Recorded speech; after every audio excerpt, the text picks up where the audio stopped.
What up, everybody? It's your boy, Sinnersanctified, favored by faith, saved by God's grace, and this is God or the Girl. I left you off last time after a confession that left me truly repentant. I had not received absolution, and for very good reasons. I had made plans to amend my life for the better. And I started out great. I would attend Mass every Sunday. I would participate in church activities. I was helping with the confirmation youth group. And life was pretty good for a while. After leaving this relationship that I'd been in for 5 years, I had some time to really think about what I wanted. What I thought I wanted was another crack at a relationship. But this time, things were different. I wanted to try to find someone who would at least go to church with me. I wanted to find somebody who would understand my views about things. What I did is I started looking for another opportunity. And that opportunity, the best place that I knew where plentiful women were with my buddies Sam and Dallas. I had returned to Sam's spot and the VIP clipboard was still available. I immediately started getting back into the flow of things, but I was very careful not to let temptation allow me to cross that line again, because I was looking for something this time. There was a purpose behind it. I knew the value of a relationship now, and what I was looking for was maybe an equal partner, not somebody who was just going to be stuck in the mud or have their views defined by what their father had taught them.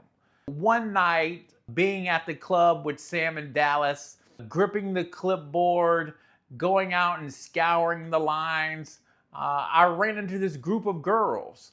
And this one particular girl, she was in a beautiful black dress, and my eyes just almost leaped out of my head, almost like the cartoons you see where you go, wah, wah, wah. I met this young lady, and I immediately escorted her into the club.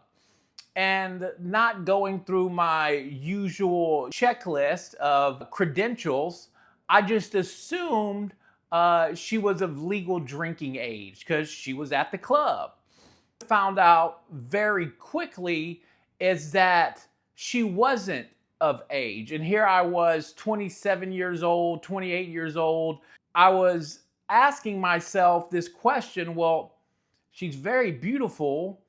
She looks like she's 21. Let me just ask her how old she is. Later on that night, I found out that she was about to turn 18. She wasn't 18 quite yet, but she was about to turn 18.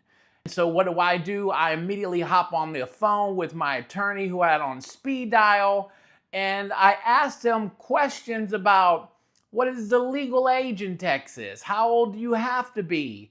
And I'll never forget these words echoing out. He said, whatever you're thinking about doing, just wait.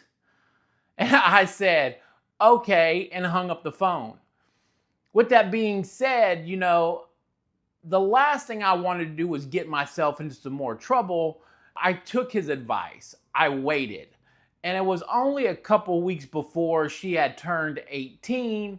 And I'll never forget those first couple nights that I met her and asked her for her phone number. I immediately called her over the next couple days, seeing if she wanted to hang out, maybe possibly at the studio. And she accepted, and she came by the studio, but she didn't come alone. She was very hesitant at first, so she brought a couple of her girlfriends with her. And I remember, sitting at the studio, entertaining her. And this girl, she had looks that could kill. I mean, everything that I wanted physically in a woman, she possessed. I'll never forget asking about her birthday and what she wanted to do on her birthday and all these other fine things. And I remember distinctively coming off of drugs around about that point, right? And for those that don't know, when you are on drugs, sometimes it allows your sexual performance to be what I would consider stellar. You know, most guys have a tendency to finish a little prematurely, if you understand what I'm talking about. But whenever I was on drugs, I had this thing where it was almost like male birth control. It would never come, if you understand what I'm talking about. I remember that my confidence was extremely low at this point, and I was really trying to avoid a sexual situation with her so early on in this new relationship. And so I started finding out about her family and what she believed. And she was pretty amazing. And one thing I'll never forget, one night we were all going out, and on the way home, the radio came on, and this Zero song came on. And for those that know, you know, Zero is somebody who I've worked with many of times, and he had a very popular song on the radio at the time.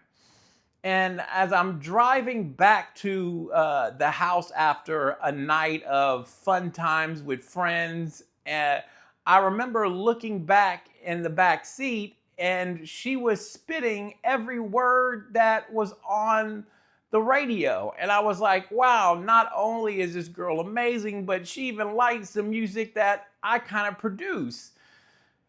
My brother saw that as a sign of run and run quick, right? You know, so with that being said, I didn't take that advice. You know, I doubled down and I was more interested than ever. This girl was beautiful. She had looks to kill. She was absolutely funny. She was amazing. Her spiritual life wasn't there yet. She believed, but she didn't go to church as often as I did. And I remember inviting her to church with me, and she was really receptive and said yes. And so I was encouraged by that possibly even though she wasn't Catholic, she would at least come to church with me. The relationship starts to progress, and we get to the point where I'm gonna stop right there. This is your boy Sinnersanctified, favored by faith, saved by God's grace. Hallelujah, holla back. Kirk out. Peace.